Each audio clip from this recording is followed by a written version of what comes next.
sun never sets on the British Empire. Yes, it is true to this day, if you count British overseas territory. In fact, many of Her Majesty's former colonies would be great as Pokemon regions from both the northern and southern hemispheres.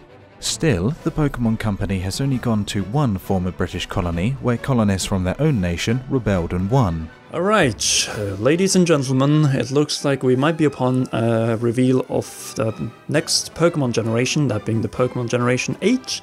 And according to all estimates and, clues that we have, that being from King Zell and a bunch of other people that know what they're talking about, it's likely that we are heading to the former British Empire, the United Kingdom, where a lot of things are happening as of recently. But we'll not be going into politics. Instead, before we go into the enhanced episode of Inside Pokemon Switch, with improved audio and video, we will talk a little bit about the potential that we're not able to include in the video. And that is mostly about conditions in Britain and also British stories that might have an impact or at least inspire and take some references in this game. So what do you think, Joseph, that they will use from Britain or are excellent examples? Well, it's funny because I was thinking we were talking about like the weather in London and how it's always raining there. Like, not always, but it rains there most of the time, except when we go. Of course, we were really lucky when we went to the UK and it wasn't raining. It was like the sunniest day, I remember. And if that's the case, they don't even need to be 100% accurate when it comes to the weather. But, you know, it would kind of be like if it were to rain a lot in that game, it's not like it's going to affect the gameplay like in Breath of the Wild, assuming that they don't go full Breath of the Wild with this game, which we expect that they won't.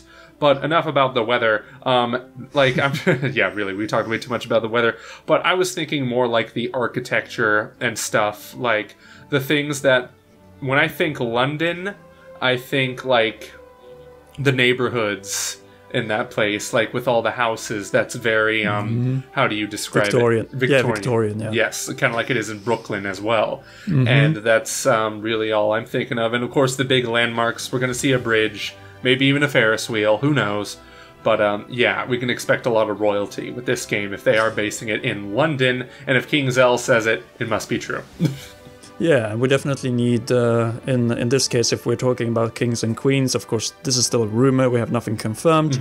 We definitely need Buckingham Palace and the Royal Mall, which we were walking. It's a rather long distance, but it could be a perfect parade ground or anything. Of course. So yeah, there's so many things, but that's just London. Say that you jump on the train, say from Paddington Station, where we have our first possible London-based Pokemon, namely Paddington Bear.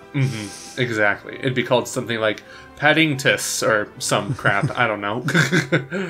Or some Latin version of Paddington. Maybe. Exactly. Its attacks would be marmalade, stuff like that.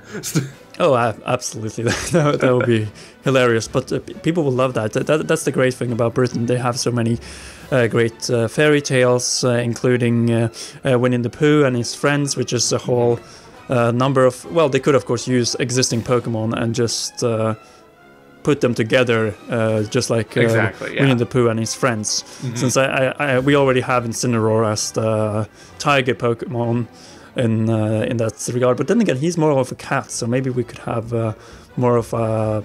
Meowth, maybe. Something like that. Yeah, that too. But I would rather see them maybe make a group of new Pokemon and maybe add a little story to them as well. That would be really cool. It would be. I would yeah, of other animal stories, I'm not really that sure. Maybe someone in the comments can bring some up.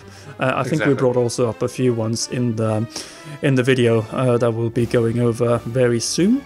But otherwise, famous British stories is Robin Hood, which pretty much I think was also an inspiration in its day for The Legend of Zelda, seeing that he wore all green, was a master archer, and also swordsman. So I think it's confirmed that he was directly inspired from Robin Hood, so it kind of makes sense. Yeah, and Peter Pan, I think it was those two. It was two. both of them, yes, correct. Yeah, the youth side was Peter Pan, and Robin Hood was the swordsman and knight-like figure, but a little bit of an outlaw at the same time. Of course. Yeah.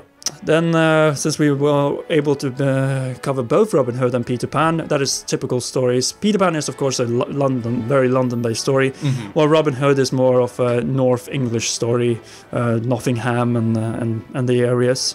Of course. Of the forest surrounding Nottingham. And of course, then we have of more modern examples, we have Charlie and the Chocolate Factory, which could be quite interesting, especially with the Oompa Loompas. Right, yeah, you could have a, like, I was also going to bring this up too, like, you could have something like Charlie and the Chocolate Factory, maybe Team Rocket's hiding in a factory or something. They have a base there. And then, of course... Or an evil team. Yeah, exactly. And, of course, you could also have, like, something Harry Potter related where you go inside a castle and there's all these people who want to battle you and stuff in different houses. And that just opens up a whole nother realm of possibilities. Yeah, and then maybe they have special little type of Pokemon, like fairy Pokemon or mythical Pokemon, and so on, which would fit very well the theme of Harry Potter. And speaking of Harry Potter, maybe the best way to leave London would be on one of those old Victorian trains as well, the steam trains. Of course, that wouldn't surprise me if that was like your main mode of transportation, like fast travel wise and such. Exactly. But with that said, we have brought Mr. Buddy, who is the expert on this field, with a 1 hour and 30 minutes long video case on an English Pokemon region, and naturally our English voiced hand Leo from leolinguistics.tumblr.com. With that out of the way, it's time to take a closer look on how a UK province could work inside Pokemon Switch.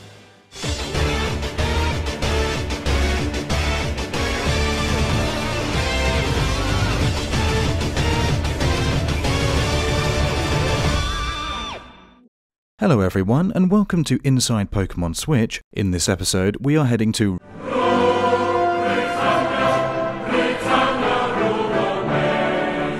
also known as the United Kingdom of Great Britain and Northern Ireland.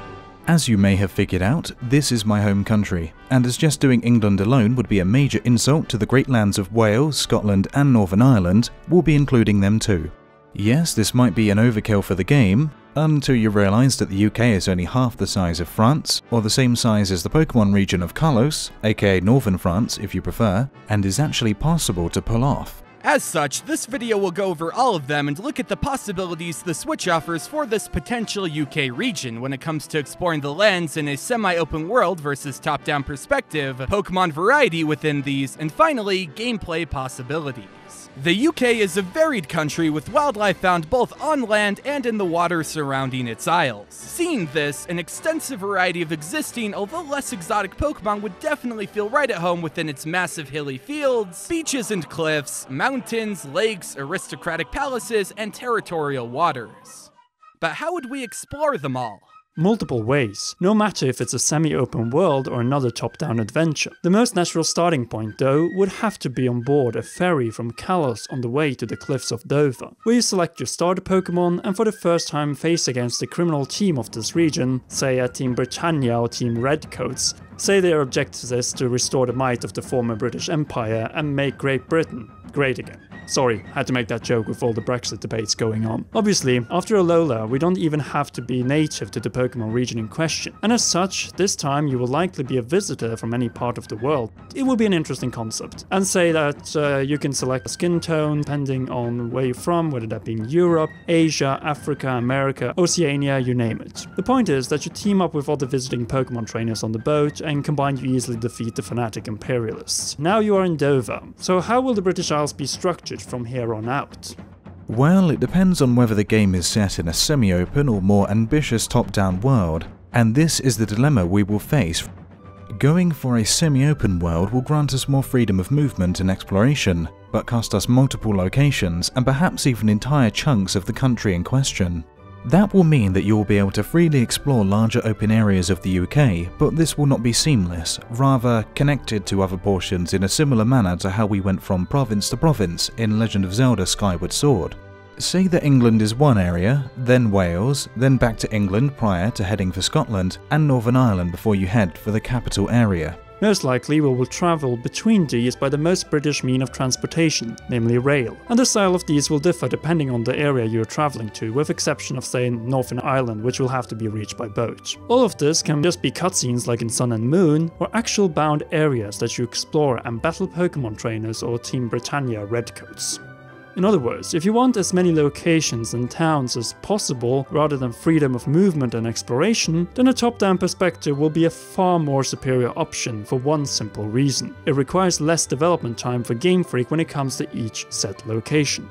Even so, it is a given that both options will to some extent include iconic destinations like Dover, London, which might at first be unreachable because of say Team Redcoats or Brexit or whatever, Stonehenge, Oxford or Cambridge, and a few other locations in England, Cardiff and surrounding areas in Wales, Edinburgh, the Great Lakes with Loch Ness, and mountains in Scotland. And you know what? Having Northern Ireland might just be a too tall order for Game Freak, in particular if we are going for a semi-open world. While with the top-down UK, the map might be filled out more like this.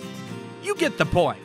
Now for the Pokemon, as previously stated, the UK is a varied country with wildlife found both on land and in the waters surrounding its isles, and its traditional landscapes would fit perfectly with a number of less exotic existing Pokemon, like the super British Pyroar Lion and even Snubbull and Granbull. But what about new Pokemon? One obvious candidate is a Pokemon based on the Loch Ness Monster. Yes, we already have Lapras, but do you really think the Loch Ness Monster is that small? That is a preposterous claim, and as such, this is a great candidate for a new legendary Pokemon that you would need in order to get from Scotland to Northern Ireland. Next up, we have the Atlantic Puffin. I guess you see now why getting rid of Scotland from this region would be a major mistake. As for more English and Welsh Pokemon, we still don't have a unicorn Pokemon, and it will never hurt to have a Blood Red Dragon based on the Welsh Dragon. In fact, the coat of arms of the Prince of Wales is pretty much a perfect palette for potential starter Pokemon of this region. In regards to seed-based Pokemon, the UK has a large variety to offer, but of more unusual ones, a Pokemon based on a basking shark would be pretty sweet.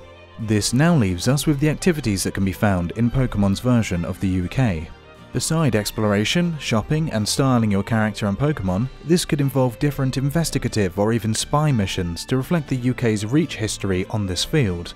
Other examples are sailing, rowing, horse races, or polo matches that could even serve as mini-games in certain locations, or other traditional activities tied to British aristocracy. After all, Sherlock Holmes and James Bond have their bases in London, and we have Detective Pikachu who has his own game, an upcoming movie, and perhaps a significant role in a UK-based Pokemon game. Imagine walking down Baker Street just to be greeted by the greatest detective of them all, Pikachu. And this is just one particular London-based Pokemon example. As for the rest, how about a questline based on St. George and the Dragon, even though in reality he never set his foot in England during his life, or the country named after him, which has a really similar flag to that of England. The point is, regional differences among the different members of the UK would be a great way to mark a clear difference among England, Wales, Scotland and Northern Ireland. Other than that, it is instrumental to continue the approach with wild Pokemon roaming around outside of cities and towns, and with Britain's long tradition of hunting, it would only be fitting to bring back battles against wild Pokemon. Perhaps we could see a Pokemon based on the British Beagle facing up against an English fox in the forests of England. That would be great, and it could also add a real layer of immersion and be a major improvement to the general criticism on Pokemon Let's Go approach to wild battles. But these are only an introduction to the massive possibilities that a UK region could offer. For a more in-depth take on the matter, we strongly recommend that you check out Mr. Buddy's detailed 1 hour and 30 minutes long video on an English Pokemon region, and obviously subscribe to his channel for helping us out in this episode. We are just 15,000 subscribers away from 200,000 subscribers, and we are doing the most important push now so that we'll be able to get there as soon as freaking possible. Because this is a milestone we have been building up to a long time, and we have some very nice surprises when that time arrives. So and if you love in-depth Pokemon videos, then you know what to do, as we have big plans for both Inside Pokemon Switch and celebrations plus giveaways when we surpass this big milestone. We also need to thank all our gracious patrons, and in particular royal producer Kenyatta Ali and Patreon hero Holy Wolf. You can join them too and get access to our weekly Patreon exclusive podcast and other perks on patreon.com/commonrun. Until the next video, why not check out one of these 2 great videos? Bye.